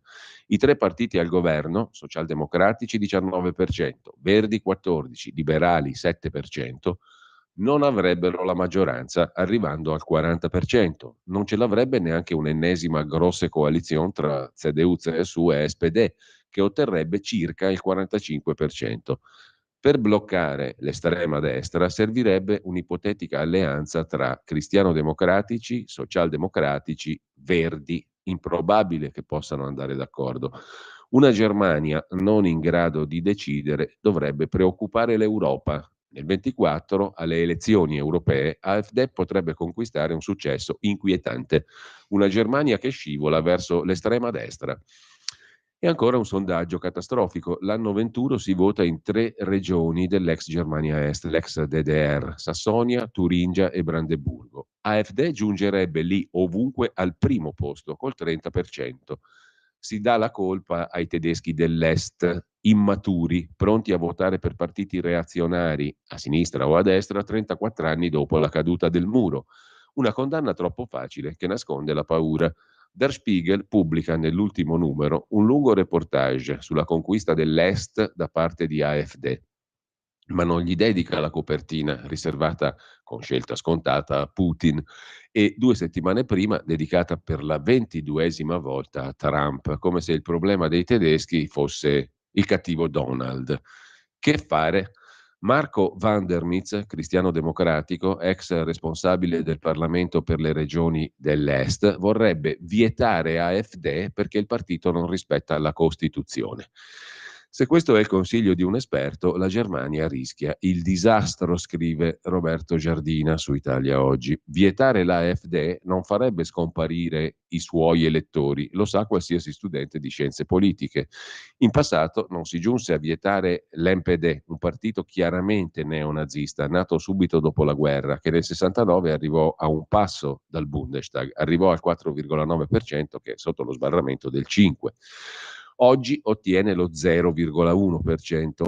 Perché gli elettori votano AfD? Certamente, ma perché metterli al bando?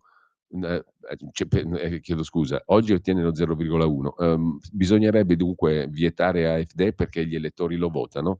Perché metterli al bando adesso? Non si dovrebbe neanche dire che i tedeschi dell'Est votano anche per reazione ai Verdi che accusano di dittatura ecologica.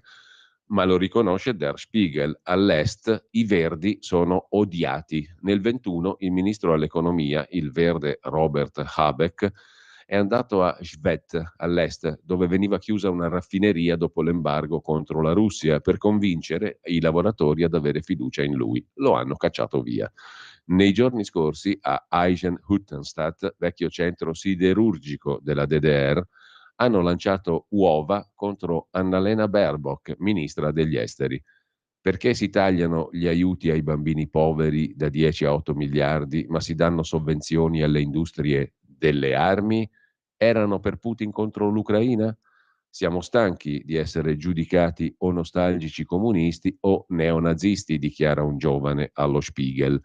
Per reagire al contagio dell'AfD non bisognerebbe sbagliare la diagnosi e comunque l'AfD in Germania è già oggi il secondo partito, scrive. In primo piano, prima pagina di stamani, su Italia Oggi, Roberto Giardina. E la cosa appunto ha un certo rilievo, ma ne parleremo più tardi poi. Intanto andiamo a vedere, dopo aver visto le prime pagine, anche i servizi delle pagine interne. Cominciamo di nuovo a sfogliare i giornali, lo facciamo insieme con Avvenire. Avvenire che dedica una pagina, e la fanno tanti altri, ma ne prendiamo una su tutti, alla questione di Giorgia Meloni, che su due argomenti, migranti e armi all'Ucraina, rinsalda l'asse conservatore con la Polonia di Mateusz Morawiecki. E questo è il tema, uno dei temi del giorno, che si incastra però con la vicenda europea, col governo dell'Unione Europea. Un gioco a incastri, sottolinea sempre Avvenire nella stessa pagina da Bruxelles. Allo Stato, socialisti ancora in partita, decisivi i voti a Madrid e Varsavia. Il risultato di Fratelli d'Italia in Italia può spostare gli equilibri a Bruxelles. Fondamentale il dialogo con Scholz e Macron. Von der Leyen può essere ancora un punto di sintesi del nuovo prossimo scenario europeo. A proposito di Europa, l'Unione Europea avverte: senza l'abuso d'ufficio è allarme corruzione. Nel rapporto sullo Stato di diritto, l'Unione Europea, la Commissione, conferma di seguire da vicino il disegno di legge governativo del governo italiano, una pagina intera dedicata alla Tunisia, che non ne può più dei migranti africani che la attraversano, ronde ed espulsioni nel deserto libico. La Tunisia non vuole i migranti, c'è una questione etnica di fondo, quella che il presidente tunisino, Kais Saied, vuole allontanare e che l'accordo con l'Europa rischia invece di riportare alla ribalta. La questione è che i tunisini non vogliono i migranti subsahariani e lo stanno dimostrando a Sfax, dove le tensioni fra cittadini tunisini e stranieri, africani, originari dei paesi dell'Africa subsahariana, sono sfociate in una guerriglia vera e propria con già 2 vittime. L'ultima, un cittadino tunisino di 41 anni, accoltellato a morte lunedì da un gruppo di migranti subsahariani. Il pubblico ministero della seconda città della Tunisia ha emesso un ordine di custodia cautelare per 33 subsahariani irregolari. Lunedì scorso 34 migranti irregolari sono stati arrestati dopo scontri tra i residenti e un gruppo di subsahariani accusati di soggiorno irregolare sul territorio tunisino. Altri 23 migranti irregolari sono stati posti in stato di fermo di polizia il giorno prima ancora per soggiorno irregolare, oltre a 4 tunisini accusati invece di aver ospitato presso edifici di loro proprietà persone in situazione irregolare. In diversi quartieri di Sfax, che è la città da cui partono tutti i barchini alla volta dell'Italia, centinaia di residenti si sono radunati per le strade durante la notte chiedendo l'immediata partenza di tutti gli africani irregolari. Nei video che circolano sui social si possono vedere agenti di polizia che inseguono decine di migranti dalle loro case tra gli applausi dei residenti, prima di caricarli sulle auto della sicurezza. Altri hanno mostrato migranti a terra, mani sulla testa, circondati da residenti con bastoni in attesa dell'arrivo della polizia. Ma non è tutto, perché come denunciano diverse ONG c'è anche il respingimento di uomini, donne e bambini in pieno deserto, lasciati senza acqua né cibo. Migliaia di migranti africani privi di documenti si sono riversati a Sfax negli ultimi mesi con l'obiettivo di partire per l'Italia o per l'Europa, come scrive Avvenire, su imbarcazioni gestite da trafficanti. Una crisi migratoria senza precedenti per il paese nordafricano. Insomma, Tunisia e in particolare la città di Sfax, da dove partono i barchini per l'Italia, ad altissima tensione. La situazione è ad altissima tensione. I tunisini non ne possono più dei migranti africani. Per quanto concerne invece il dorso milanese del quotidiano cattolico, mi segnalano una presa di posizione, o meglio una frase del sindaco Giuseppe Sala. Dobbiamo dire la verità, ha detto il sindaco di Milano, ci sono troppe macchine in giro. A Milano ne abbiamo 49 ogni 100 abitanti. Voglio lavorare perché arrivino a 40 in 10 anni. Abbiamo troppe auto, ha detto il sindaco. Mentre la regione ha dato l'ok alla prefettura a proposito di migranti, siamo sempre in Lombardia, per dare ai migranti, o meglio agli aspiranti profughi, le case dell'ALER, le case pubbliche che non sono affittate. Una lettera ai sindaci della Brianza. In questo caso è il PD a fare la destra. Gli alloggi sono stati tolti alle famiglie bisognose, dice il Partito Democratico. Il PD che fa la destra, diciamo così, in Lombardia. Alloggi popolari ai richiedenti asilo non era mai successo in Lombardia come nel resto d'Italia. Il servizio abitativo pubblico non lo prevede e neppure quello temporaneo, e comunque sulla base della disponibilità di numerosi alloggi non occupati, cioè sfitti. La lettera ottenuta dal Corriere della Sera, che la prefetta di Monza e Brianza, Patrizia Palmisani, ha inviato ai sindaci della provincia informandoli della disponibilità della Regione Lombardia a destinare parte degli alloggi pubblici per l'accoglienza dei richiedenti asilo, è destinata a far discutere per il dato politico, perché viene da una giunta di centrodestra ed è una lettera senza precedenti, e per quello specifico in una regione in cui la lista di chi chiede una casa popolare è sempre più lunga. 34.169 nel 2022, 997 solo a Monza. Le delle assegnazioni sono meno di 3.000 all'anno e il PD attacca la giunta Fontana di avere 20.000 alloggi vuoti in un periodo di esplosione del caro affitti. E comunque il fatto è abbastanza clamoroso politicamente. Il 26 giugno la prefetta di Monza e Brianza, la dottoressa Patrizia Palmisani, chiedeva ai sindaci di segnalare la disponibilità di alloggi del servizio abitativo pubblico, SAP, da destinare al potenziamento della rete CAS, cioè i centri di accoglienza straordinaria della provincia di Monza e Brianza. Nella lettera inviata ieri agli stessi sindaci, la prefetta ha informato che la regione ha confermato l'esistenza sul territorio di numerosi alloggi di edilizia pubblica non occupati e non bisognosi di interventi di manutenzione.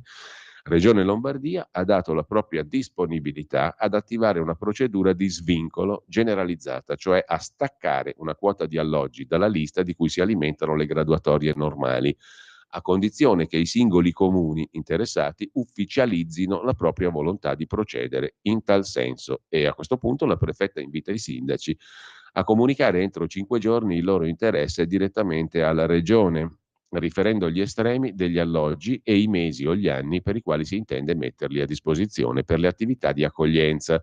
E ricorda che interessano sia gli alloggi pronti all'uso sia quelli che necessitano di piccola manutenzione. L'assessore lombardo alla casa, Paolo Franco, il 3 luglio confermava alla prefetta di Monza la disponibilità a verificare le possibili soluzioni insieme ai sindaci, verificando con loro il rispetto dei vincoli abitativi vigenti, eccetera. Un'apertura considerata molto grave dalla consigliera del PD Carmela Rozza, che attacca la giunta lombarda su 2 punti. La regione ammette l'esistenza di molti alloggi sfitti e si dichiara disponibile a toglierli dalle assegnazioni alle famiglie che ne hanno bisogno per darla ai richiedenti asilo. Non è mai successo né qui né nel resto d'Italia, dice la consigliera del PD. In questo modo si riduce ancora la disponibilità di alloggi e non si fa un servizio di accoglienza degno, creando dei ghetti potenzialmente esplosivi, mentre per i richiedenti asilo servono strutture adeguate. Insomma, stanno togliendo in Lombardia le case alle famiglie bisognose e stanno soffiando sul fuoco della guerra tra poveri, e per di più lo fa una regione guidata dagli stessi partiti, centrodestra, che vanno nei quartieri popolari a dire che gli immigrati rubano il lavoro e gli alloggi agli italiani. Tra i primi a esporsi contro la richiesta, Andrea Monti, sindaco leghista di Lazzate. Oggi ho ricevuto questa richiesta della prefettura di segnalare alla regione la nostra disponibilità a svincolare gli alloggi pubblici per ospitare cittadini richiedenti asilo, gli stranieri. La trovo una scelta assolutamente sbagliata, iniqua, ingiusta, socialmente pericolosa. Comprendo l'emergenza, dice il sindaco di Lazzate, ma questa non è una soluzione. Sta di fatto che l'ok della regione e della prefettura farà discutere.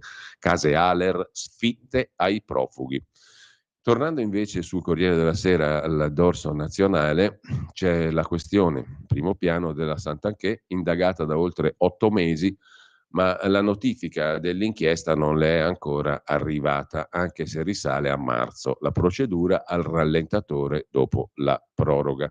Daniela Santanchè è indagata per falso in bilancio, comunicazioni 2016-2020 di Visibilia Editore.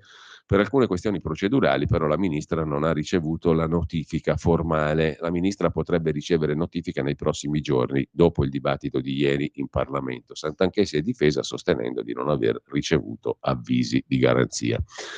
Mentre sulla questione dell'assegno del lascito, di Silvio Berlusconi, del testamento, c'è un lascito per Marta Fascina, atteso per oggi anche un comunicato alla Consob. Il Corriere della Sera ci dedica ben 2 pagine a una cosa che ancora non si conosce. Per quanto concerne la Fininvest, il controllo condiviso della holding passa ai 5 figli. Nel documento il destino del 61% che Berlusconi ha lasciato, però insomma si vedrà, perché è tutta una cosa che ancora non è conosciuta, ma il Corriere nonostante questo ci fa sopra 2 pagine appunto. Appunto si vedrà. Tra le varie controllate, diciamo, e partecipate ci sono Mediaset al 50%, Mediolanum, il Monza Calcio, Teatro Manzoni, Mondadori. La Galassia Fininvest è fatta delle varie holding. Si scoprirà. Intanto c'è anche un articolo dedicato a Pier Silvio Berlusconi. Per ora non scendo in politica e nessuno potrà sostituire mio padre. Qualcosa di emotivo in me si è mosso. Il suo amore per il paese deve vivere. Più passano i giorni, più cresce la sua mancanza. Il vuoto. Era un padre di una dolcezza infinita, dice il figlio Pier Silvio, mentre c'è stata una lite bella forte fra Ronzulli e l'ex ministro Gasparri. Alta tensione in Forza Italia. Lo scontro davanti ai parlamentari tra la capogruppo e il vicepresidente. La riunione era stata convocata per organizzare le presenze dei parlamentari in commissione, è degenerata in una lite tra il vicepresidente del Senato, Maurizio Gasparri, e la capogruppo al Senato di Forza Italia, Licia Ronzulli. Gli interessati minimizzano, ma tra i parlamentari forzisti non si parlava d'altro ieri, perché i toni dello scontro sono stati molto forti. Ronzulli ha aperto la riunione comunicando che per evitare che ci siano assenze tali da pregiudicare i lavori parlamentari, tutti devono rendersi disponibili a sostituire gli assenti. Anche Gasparri, che però ha reagito spiegando di non poterlo garantire perché è il vicepresidente del Senato. È stato proprio in questo momento che la discussione si è trasformata in una lite. Gasparri ha accusato Ronzulli di non saper fare il lavoro di capogruppo e le avrebbe intimato di dimettersi. Lei ha rilanciato: se lo faccio qui viene giù tutto. Nel pomeriggio, filtrate le indiscrezioni su quanto accaduto, tutti hanno cercato di smentire. Tanto Fratelli d'Italia non esclude convergenze con Marine Le Pen in Europa, all'insegna del pragmatismo. Il presidente di ECR, il gruppo di Giorgia Meloni in Europa, ha detto che qui vale il principio delle maggioranze variabili. Ha detto Procaccini, braccio destro di Giorgia Meloni a Strasburgo. Si vedrà. Nel frattempo vi segnalo sul Corriere della Sera, pagina 13, l'intervista al direttore generale della RAI, Giampaolo Rossi, uomo di Giorgia Meloni. La nuova RAI oltre le ideologie. Quanto agli ADI, come quello di Bianca Berlinguer, noi siamo sfavoriti dal tetto ai compensi, perché il tetto in RAI è 240.000 euro. Il canone non è un dogma, servono risorse certe, dice ancora il direttore generale della RAI. Cosa c'è di sbagliato nel promuovere la natalità?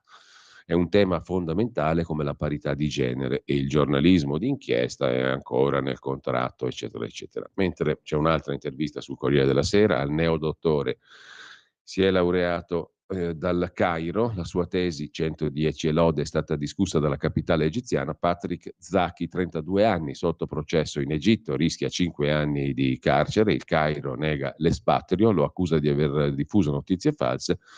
Si è laureato ieri, prossima udienza processuale 18 luglio, si è laureato ieri a Bologna. Mandela, il mio esempio, le donne, la mia forza, dice Zaki, dottore a distanza. Lotterò per i diritti.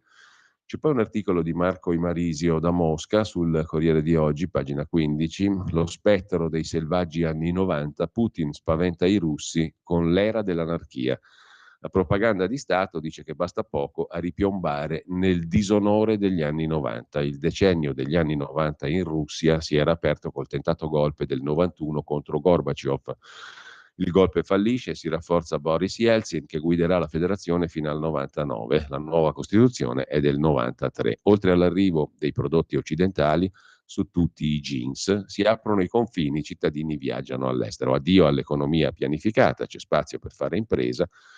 E poi soprattutto fu il decennio dei nuovi ricchi e dei futuri oligarchi, il caos degli anni 90 che Putin utilizza per dire non dobbiamo tornare a quella roba là. Lasciamo con questo il Corriere della Sera, anzi lo lasciamo con una lettera pubblicata nella pagina appunto delle lettere, a pagina 29, da una supplente alle scuole medie scioccata dagli studenti, una signora che si firma un'insegnante indignata. Sono tedesca, scrive questa signora al Corriere della Sera, sono stata insegnante di fisica, biologia e geografia per 15 anni alla scuola germanica di Milano. Sono laureata in tecnologie alimentari. Ora sono in pensione. Lo scorso anno ho fatto 3 mesi di supplenza di tedesco dalla prima alla terza media in una scuola privata. A parte un testo di tedesco che già sulla copertina presentava un errore di ortografia enorme, sono rimasta scioccata da ciò che ho visto e vissuto in quei 3 mesi di supplenza, appunto, dalla prima alla terza media in una scuola privata. Ragazzi che scrivevano solo in stampatello, per cui io non potevo distinguere la minuscola dalla maiuscola. In tedesco i nomi si scrivono con la maiuscola. Ragazzi che in prima media cantavano e ribattevano alle mie osservazioni: ma come prof, non posso neppure cantare? Ragazzi di terza media che venivano a scuola col cappellino in testa, uno che durante la lezione tirava giù le mutande per sculettare e, inviato regolarmente dalla preside, continuava a farlo. Ragazzi che continuamente disturbavano parlando o lanciando cose in aria o tra i banchi e che dopo 3 anni di tedesco non solo non capivano una frase, ma non conoscevano neanche i nomi dei 12 mesi dell'anno.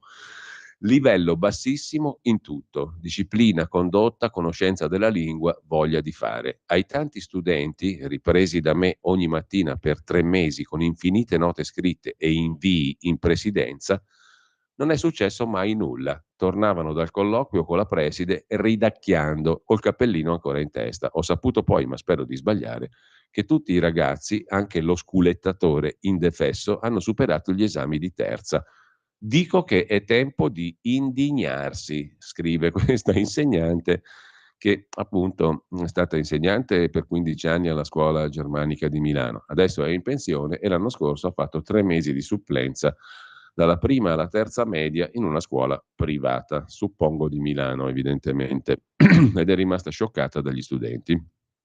Facciamo in tempo a citare ancora, ma no, prima ci sentiamo un altro brano perché vale la pena di ascoltare un altro brano di Ennio Morricone, Gabriel's Oboe, se non sbaglio, scritto per il film Mission, candidato all'Oscar come miglior colonna sonora del 1986. Grazie a Federico Borsari.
E la linea torna al direttore Giulio Cainarca.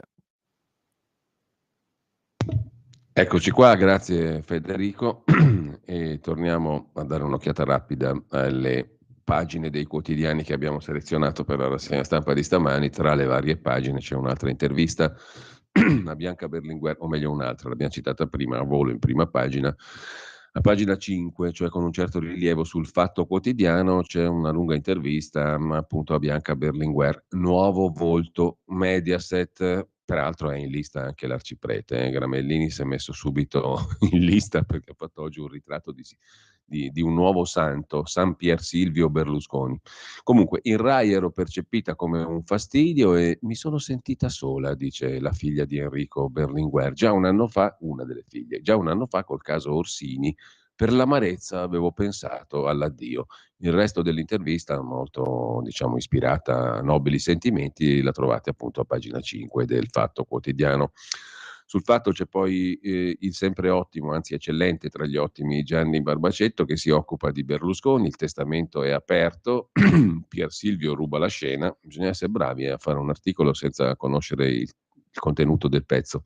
Cioè, siccome non si sa nulla del testamento, fare un articolo sul testamento è molto interessante. E ce ne sono stati fatti tanti in questi giorni senza sapere nulla. Mentre una cosa decisamente curiosa, beh, intanto non sono 3 miliardi, il bottino di Berlusconi ne vale 8 di miliardi, lo dice un altro segugio formidabile, Pino Corrias. Mentre, sempre dal Fatto, dicevamo, c'è una storia raccontata da Marco Grasso, una perizia salva autostrade fatta dal tecnico degli indagati del Ministero di Salvini, il Ministero delle Infrastrutture e dei Trasporti. Siamo all'Aquila, il gruppo del costruttore Toto, che gestisce anche autostrade, assolto per i lavori carenti sulla A24. L'esperto del Tribunale abruzzese è anche nel collegio legale del Ministero nel processo per il ponte Morandi. L'8 marzo 23, un bel giorno per Strada dei Parchi, la concessionaria autostradale della famiglia Toto. Il Tribunale dell'Aquila ha prosciolto con formula piena i vertici della società. Nel collegio degli esperti del Tribunale anche il personaggio, un legale del Ministero nel processo al Ponte Morandi. Nessun conflitto di interessi, sono processi diversi, dice il professore torinese Bernardino Chiaia, quindi non si capisce perché il Fatto ci faccia sopra un articolone. Mentre vi segnalo anche, sempre sul Fatto a pagina 15, l'intervista a un eurodeputata francese, Michelle Rivasi, sul Covid Ursula von der Leyen non la tocca nessuno, PSE e Verdi hanno già ceduto per l'ultimo contratto con Pfizer soltanto informazioni orali a un gruppo ristretto. Insomma, il Parlamento europeo ha abdicato. Sono molto delusa, dice l'europarlamentare francese Michel Rivasi del gruppo Europa Ecologia Verdi. Ogni critica è stata eliminata, il rapporto della Commissione Covid del Parlamento europeo sembra fatto per le aziende farmaceutiche. Mi batterò per votare contro, ma anche i Verdi hanno paura che criticare la Commissione europea offra sponde all'estrema destra. Interessante l'intervista a pagina 15 del Fatto di oggi. C'è poi un bel pezzo su Bob Dylan. Bob Dylan è morto, sta facendo un tour in realtà. Dopo i concerti a Milano al Teatro Arcimboldi, prosegue stasera a Lucca, domani a Perugia, Umbria Jazz e poi 2 live al Parco della Musica a Roma. Anzi, domenica chiuderà i live con un concerto al Parco della Musica. Il premio Nobel è nascosto al buio e viaggia su un carro funebre, inavvicinabile da chiunque, Bob Dylan. Sul giornale di oggi vi sottolineo la pagina dedicata alla nuova Mediaset, meno lustrini, più informazione, i nuovi palinsesti Mediaset, arriva Bianca Berlinguer, cambia il pomeriggio di Canale 5 dove arriva Mirta Merlino, dalla 7, nuova fase del Grande Fratello, eccetera. Naturalmente il nome nuovo principale è Bianca Berlinguer. Poi c'è l'esordio alla conduzione per il direttore del giornale Augusto Minzolini, che guiderà Weekend di Stasera Italia su Rete 4. Mirta Merlino approda pomeriggio 5. Paolo Del Debbio resta al suo posto, Veronica Gentili lascia, prende il posto di Belen Rodriguez alle Iene su Italia 1 e poi Nicola Porro proseguirà. Comunque, per quanto riguarda invece la questione Santanchè, Scrive Luca Fazzo, cronista giudiziario, fa quasi tenerezza che ieri in Senato Santanchè, per parlare dei suoi problemi giudiziari, dica non ho ricevuto avviso di garanzia, come se da 40 anni non facesse parte del vissuto quotidiano del paese la certezza che le inchieste penali sono come i tradimenti coniugali, il diretto interessato è sempre l'ultimo a saperne. Sempre dal giornale di oggi, poi l'articolo sull'ex ministro Visco che chiedeva favori all'indagato Minenna. Ti ricordi del figlio di? Peraltro, Visco non è sotto inchiesta, ma intercettato si rivolge all'ex direttore generale delle dogane Marcello Minenna per un concorso a favore del figlio di un amico, eccetera, eccetera. Per i PM pactum sceleris, cioè un patto scellerato. Oggi l'udienza per decidere sullo stop ai domiciliari per l'indagato Minenna, il quale chiedeva favori anche l'ex ministro Visco. La foto che il giornale sceglie poi è quella di Minenna e Conte in atteggiamento amichevole che si danno il gomito. Un'altra notizia sul giornale di oggi, ovvero l'assist a sorpresa per il figlio di Beppe Grillo, il trasferimento di un giudice mette a rischio il processo per violenza sessuale nel quale è coinvolto Ciro Grillo, il figlio del fondatore dei 5 Stelle. Potrebbe ripartire da zero il procedimento per stupro contro il figlio del comico. L'avvocato Giulia Bongiorno dice non so nulla. Giulia Bongiorno è avvocato di una delle vittime, presunte vittime fino all'esito giudiziario definitivo. Bonante, il giudice, dovrebbe andare a Bari il 10 luglio. Ora la decisione spetta al CSM.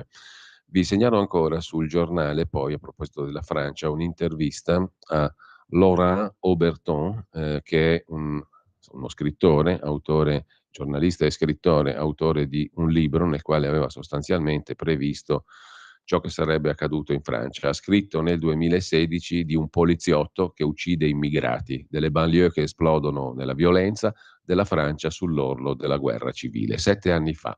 Laurent Auberton usciva con il primo volume della trilogia Guerriglia. Ex giornalista, definito romanziere di estrema destra, scrive da anni sotto pseudonimo perché, dice, nel nostro paese di libertà di espressione è impossibile denunciare l'insicurezza ed essere critici sull'immigrazione senza finire nei guai.